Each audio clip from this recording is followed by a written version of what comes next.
Aloha, welcome to American Issues Take One. I'm Tim Apicella, your host, and today's title is Trump's CPAC Promise of Retribution.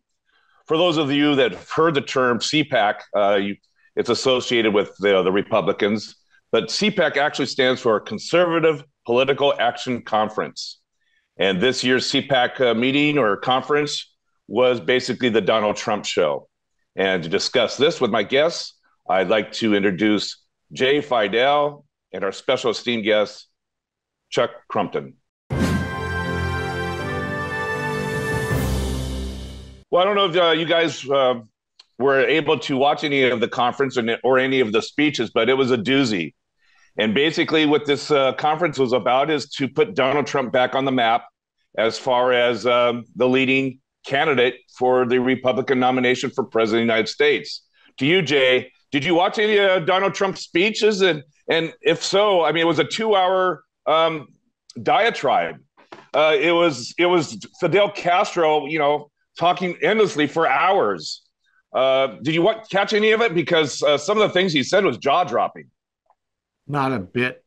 Not a bit. I can't watch him, and I don't know why anybody can watch him, and I'm sorry you watched him. I suppose you watched him out of your journalistic curiosity. How about morbid curiosity? Morbid journalistic curiosity.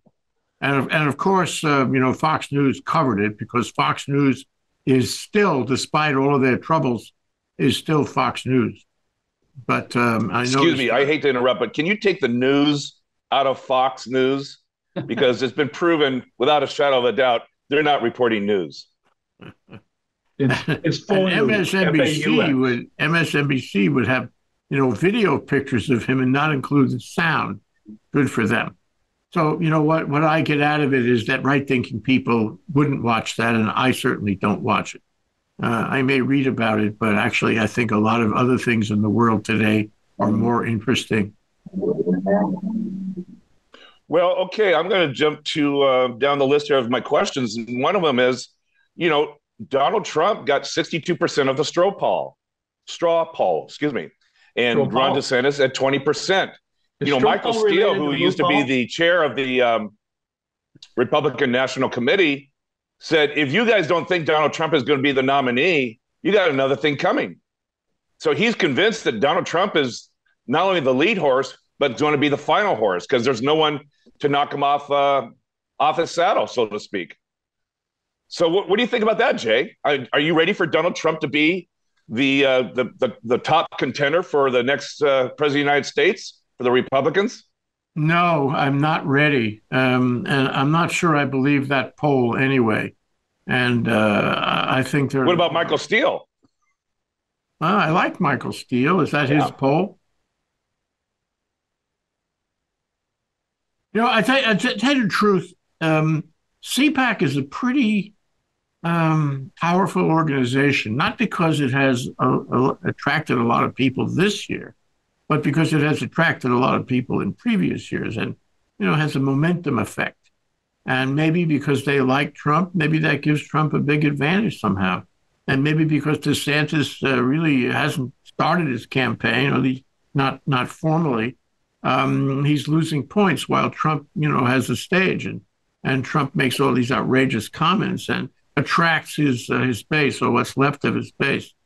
The question, and we have to follow it going forward because it's really not open and shut, is whether Trump can beat everyone again, whether Trump can use his entertainment feature to get people to watch him, listen to him, and follow him in cult fashion, or whether, the new generation, the reality, the new people, hopefully, who can come on the stage and make important policy statements one way or the other, will overtake him. It amazes me if there's anyone at all who would support him, vote for him, can continue to help him when he has done so many bad things to this country.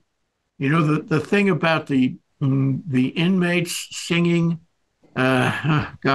singing patriotic songs from prison. The National Anthem. While he's reciting the Pledge of Allegiance.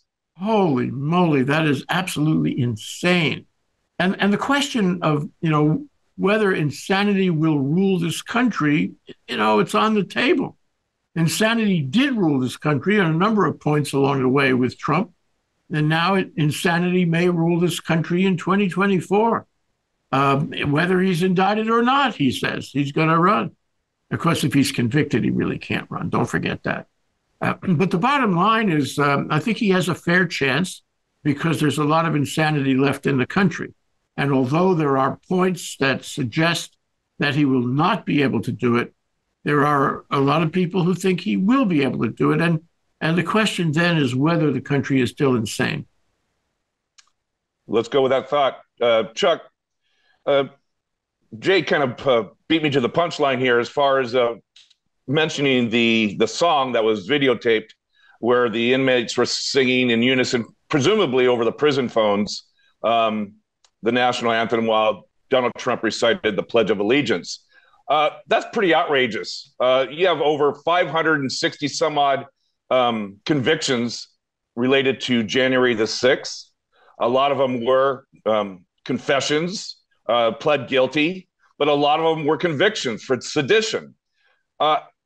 I mean, the optics of how outrageous it is for the former president of the United States to be siding up and coddling convicted insurrectionists and those guilty of sedition is pretty outrageous. Are we back at the point where we were in 2016, 17, 18, 2020, where we've become desensitized to Donald Trump's outrageous behavior? And that which we see as outrageous, we really don't pay attention to it because we're already immune or desensitized? What's your thought on that? Well, I think you put the original question really, really well.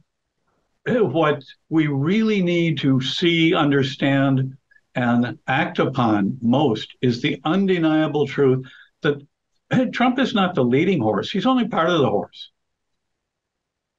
And we know. We also know, maintaining the metaphor, he's a one-trick pony.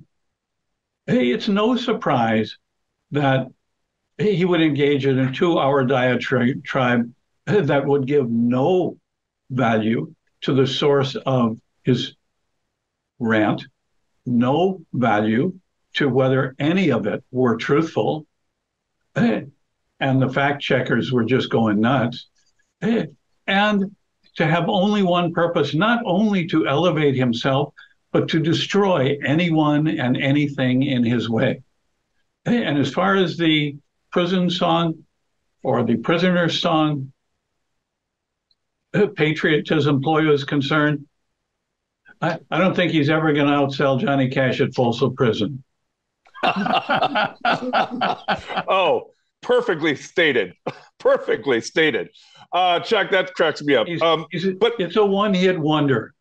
Okay, so, for those who have seen this act in 2016, they've seen the same act in 2020. We know what to expect, and does it become boring?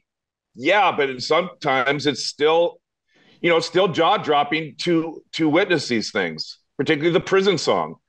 What about the generations that weren't voters in 2016 and 2020? What about those young voters now that are watching Donald Trump and they're in a position to cast a vote in 2024? What do you think's on their minds when they see Donald Trump in action? The 2022 elections tell us a lot about that. That group of young voters made a huge, and in some cases, decisive difference in a lot of those 2022 elections. And they consistently made choices against Trump-backed and Trump-endorsed candidates. They're smarter than their parents.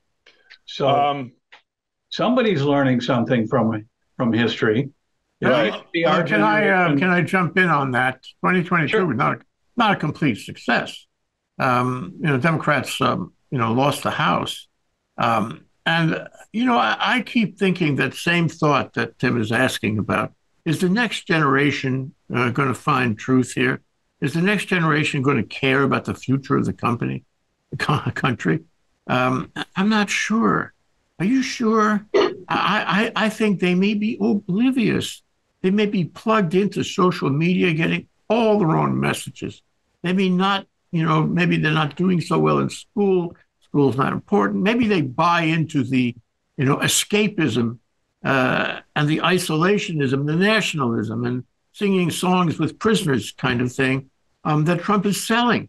I am not sure that they're going to take us to the promised land, even though if they were here today, right now, I would tell them, hey, it's your country. You're the next generation. You want to live in a mess or you want to clean it up? It's up to you. And I don't know if they accept that challenge. Maybe. So are you saying, Jay, are you saying that probably there's no sense of outrage that Donald Trump puts his arms around those that were convicted for January 6th attack on our Capitol? Do you think that it doesn't matter one way or the other in their minds, or what are you saying there? Well, I don't know. I can't speak for all of them. I can't even, do any kind of demography on them. I can only say I'm not convinced that they do see it as an outrage. I'm not convinced that when they go to the polls next time around, they're going to write him off. There's a fair chance he will be the Republican candidate, what's left of the Republican Party, the new Republican Party. He describes it, the Trump Party. They may, some of them, maybe a lot of them may like him for the entertainment value and because they're oblivious, because they don't read the newspaper and they're living in the bubble, just as, the previous generation did in 2016 and 2020. I think they raised their heads somehow in 2022, and it was not all that encouraging. We'll see some more in 2 years, but, I think here on American Issues, Take One, we're going to be looking carefully at them and trying to get, some kind of, evidence about which way they're going. Because right now, I don't think it's clear which way they're going, and they could be going in a terrible direction, and the country could be forfeit as a result. All right. Hey, Chuck, do you agree with Jay on that point? Much as I hate to say it, Jay, as usual, is spot on. That generation is very divided. What I meant to say and should have said more clearly is the Republicans did not get enough of them or enough support in them to be able to gain control of the Senate or decisive control of the House at the levels that they expected, that the media tried to generate the expectation of happening. And so what I'm saying is there was enough disbelief and resistance and skepticism in that generation that I think Jay's exactly right. Where they're going to go, whether there will be a majority of them or a substantial majority of them going in any direction in the next set of elections, that's a really important question. Yeah. I'd like to add one point to that for Chuck's consideration is we here today, as usual, are talking about the Congress. We're talking about the House. We're talking about the Senate. But don't forget all those states that have turned Republican in the past few years. I mean, there have been virtually hundreds of elections across the country where the electorate has come out in favor of, conservative candidates who do the most bizarre and ridiculous things in so many states. It seems like it's an increasing phenomenon. And that's the same, that's the same generation, isn't it? Presumably they are voting or can vote, and presumably they're allowing these conservative, ridiculous candidates to get into office and then stay in office and do ridiculous things. So I think we have to look at both state and federal. Good point. Chuck, in the past, each party had what is called a political platform, a set of policies or ideals that were focused on the future and the direction of the country. To my knowledge, the Democrats have had a political platform in the past, 2016, 2020, and presumably they'll have one for 2024, whereas the Republicans, the GOP party, basically the platform was non-existent, and the only platform was to follow Donald Trump to whatever he thought was right for the country. So given this CPAC conference, Donald Trump said the following. I want to get your reaction on this to see if you think what the platform may be moving forward. Donald Trump said during his 2-hour speech the following. In 2016, I declared, I am your voice. Today I add, I am your warrior. I am your justice. And for those of you who have been wronged and betrayed, I am your retribution. I am your retribution. What do you think the platform is moving forward for the GOP? If the platform continues to be Trump, a word that it probably has one more letter than it really needs, then it's going to be a platform of emotional, divisive, destructive retribution, which is another word for vengeance. Trump is probably the most vindictive political leader we've ever had, at least in my lifetime. And there are people now emulating that. And hopefully they're doing it emotionally enough, divisively enough, destructively enough that there will be enough reaction against it to stem some of that tide. But that's his one-trick pony act. And so based on the quote I just read, does that seem to imply the January 6th invasion was an act of patriotism, or B, I'm still hooked on the big lie, and moving forward, I want to be validated that the election was stolen from me, or C, all the above? Clearly C, because he only has that one. I mean, he's a classic narcissist. He only has that one style, attitude, behavior, whatever you want to call it, which is to attack, tear down, and vilify. He needs the stolen election platform to get those who are the most extreme of his followers, especially exactly as Jay very insightfully points out at the state levels, to do his bidding to restrict, suppress, and obstruct voting and elections by the people that he's fighting quite violently and divisively against, not just verbally, but he's continuing to incite, to welcome, and to sanction the very people who embody that same destructive, violent attack. Okay, well, if you're a member of the GOP, and let's say you're one of the GOP leaders, and you're not Donald Trump, and you saw the results of 2022 midterm elections, and clearly it was a rejection of Donald Trump's one-trick pony, that the election was stolen from me, and that tactic didn't work. And the proof of the pudding was all the candidates that were carrying that philosophy to their primary races, which they won, but then lost in the general. To what degree do you say this is insanity to keep doing the same thing and expect a different outcome?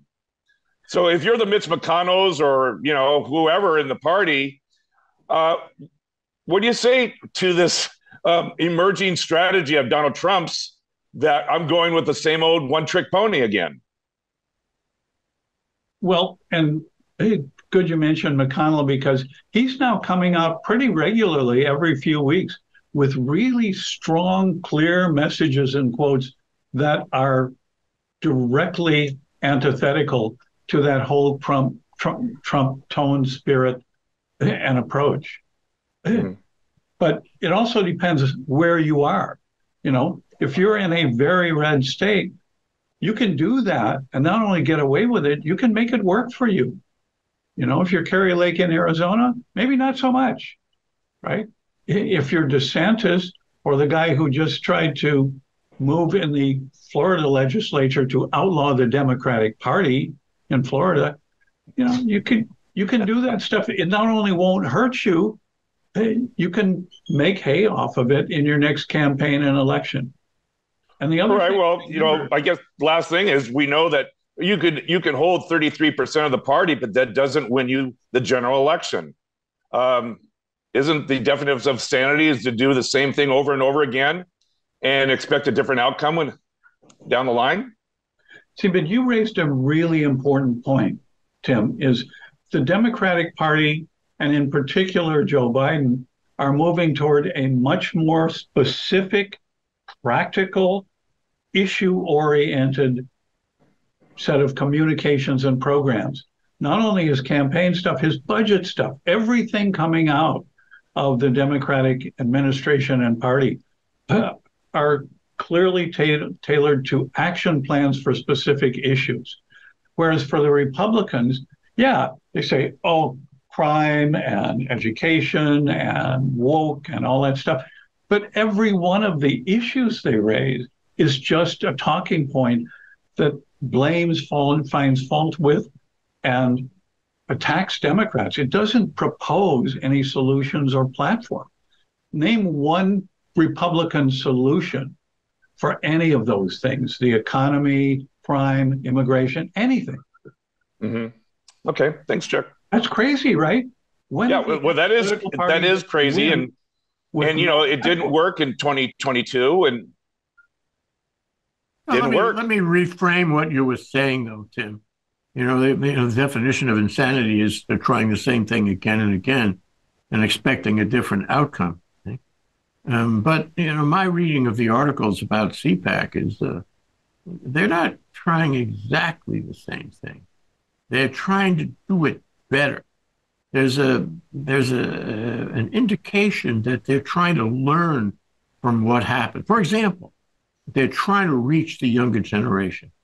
I think all the people around Trump are buying into that and selling that.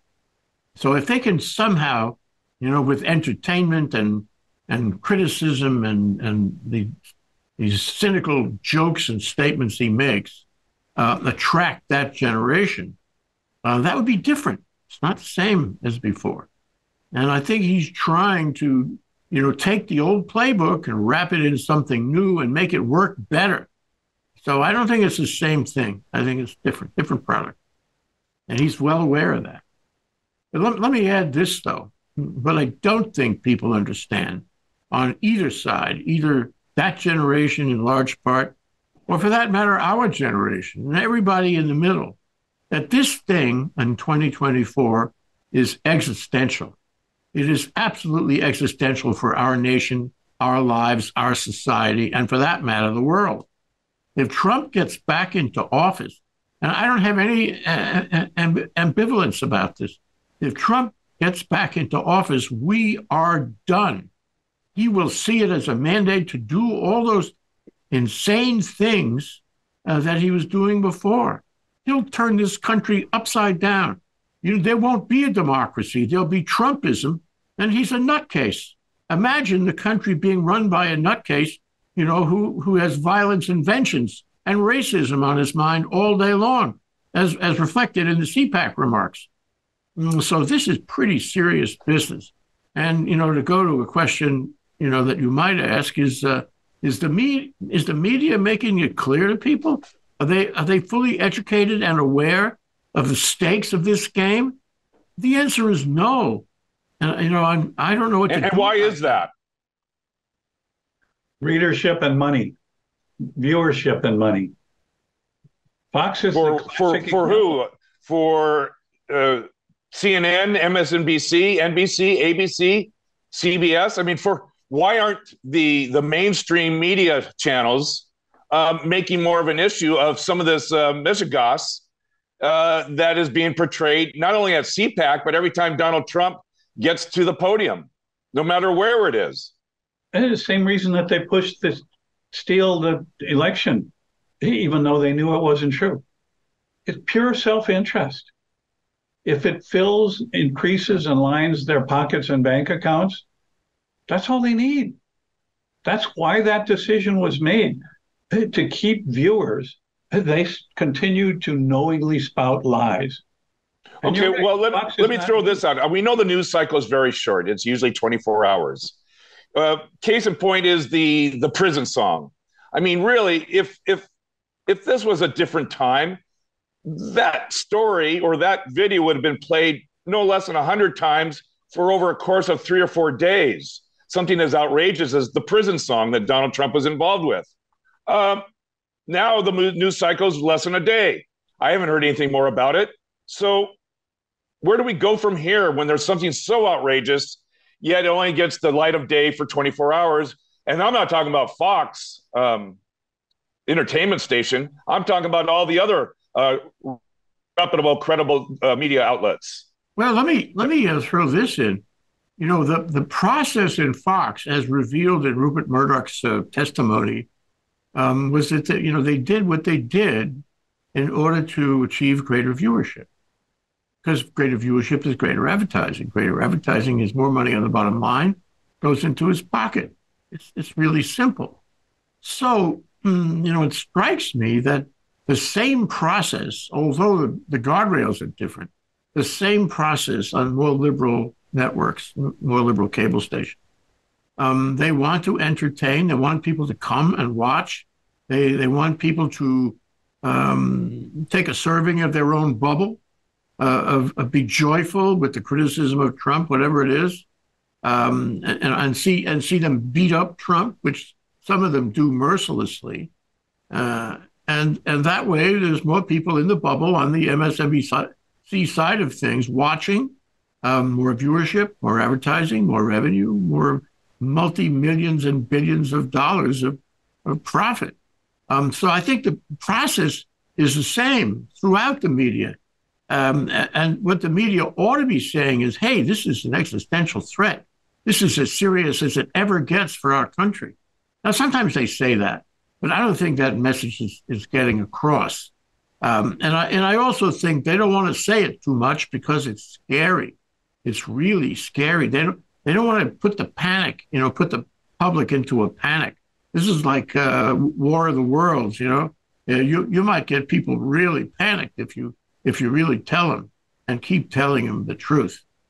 So I think there's a problem in the media, and I think that goes to the whole question of how is our society organized in terms of capital concentrations, capitalism, profit, the corporate rights. I also think the government has not done a good job, in terms of limiting this.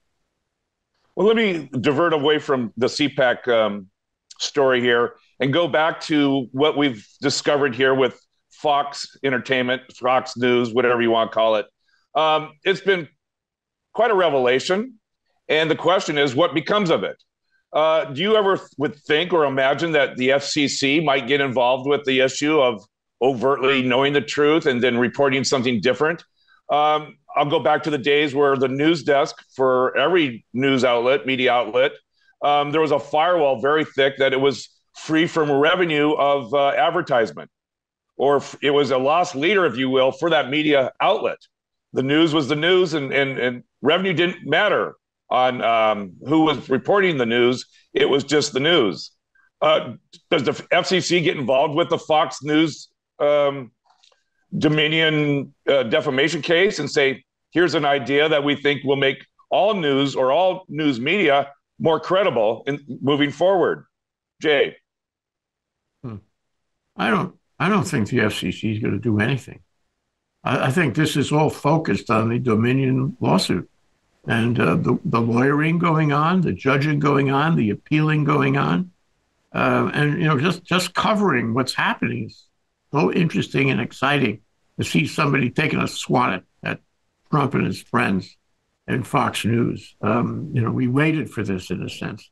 On the other hand, the FCC is not going to step in. I mean, at best, it's going to say, well, we'll take a look later. For now, we have to let this play out in court. Okay, that makes sense. Chuck, do you think there's any fallout from the Dominion defamation case against Fox? And to Jay's point, would the FCC maybe take a look at some of the results and either step in or keep out on the sidelines? Well, another way to kind of phrase the same question is it going to turn out to be more than just another talking point for Democrats? And I'd like to turn that into a larger question for both of you, which might be a whole nother think tech session. If somebody gave you the Washington Post, the New York Times, the Wall Street Journal, and all the resources you need to run it any way you want, what would you do with it now that would be most important, valuable, and of service. Well, I've kind of just said it. It says keep the news desk free, have a firewall so thick that doesn't matter what your revenue is from advertisers. It doesn't affect what you do at the news desk. That would be my answer. Easy for you to say, right? I'm thinking of the fact that somebody raised this the other day. The price of oil, okay, around the country. It's magically the same all over a state or a number of states. And that's not supposed to happen. It's supposed to be a free market. It's supposed to, go with supply and demand. And yet, you have this clear vision of these guys sitting in a room in a club somewhere, having a nice lunch, and deciding what the price is going to be. That's called price fixing. Teddy Roosevelt tried to deal with that, trust busting and all that. We haven't really had much trust busting, have we? The government just doesn't touch that kind of thing. And we have failed in doing that. Let me go one step further. Sinclair Radio with 300 plus stations has an unfair position in the marketplace. It controls information in so many markets. It is a monopoly or very close to it. Where are the trust busters? Okay, and let's take Fox News. And I wouldn't exclude MSNBC from this either. Let's take Fox News. It has a huge market. And Murdoch knows that. And he knows he's not only selling lies to a few people, he's selling lies to the country. This is really a question of trust busting. I believe the government, should come in and do trust busting on some of these big media operations. Now, that's not First Amendment. Let me be clear. I'm not suggesting we pull the rug out from the First Amendment. I'm just saying that some of these organizations are so big, it amounts to a monopoly on news, even bad news, especially bad news. And so, that's where the government ought to focus. Unfortunately, the government hasn't focused on that in decades, and it's not likely to focus on that now. But there is law. There's a framework of laws, that try to even the score on this kind of monopoly. And I can't imagine why we don't do that. So you asked me, as you did, Chuck, what would I do? Well, I would look at the books on trust busting. I would say Sinclair and Fox are really out of school on this, and they have much too influence because they're, much too much influence because they're too big in the market. We have to break them up. We have to have separate ownership and editorial control. That's what we're missing. Great point.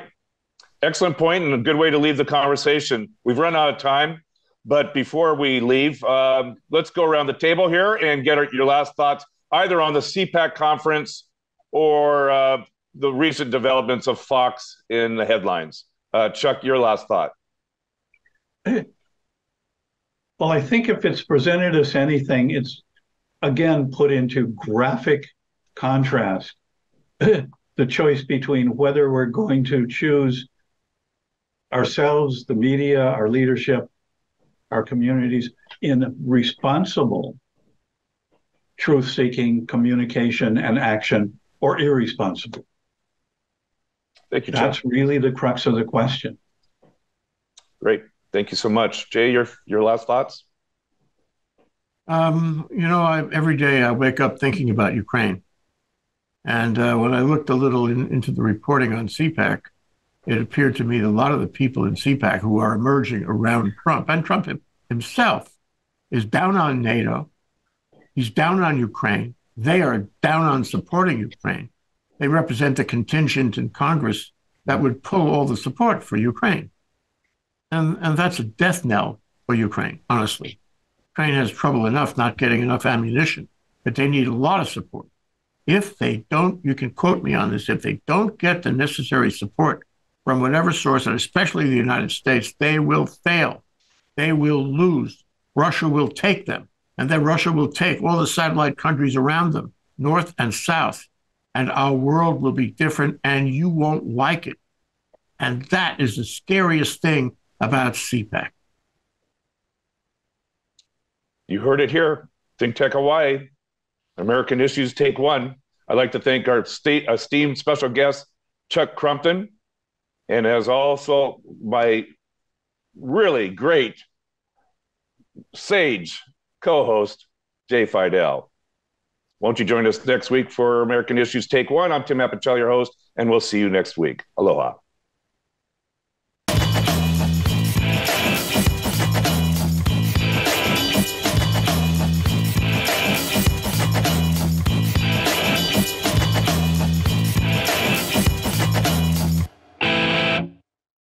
Thank you so much for watching Think Tech Hawaii. If you like what we do, please like us and click the subscribe button on YouTube and the follow button on Vimeo. You can also follow us on Facebook, Instagram, and LinkedIn, and donate to us at thinktechhawaii.com. Mahalo.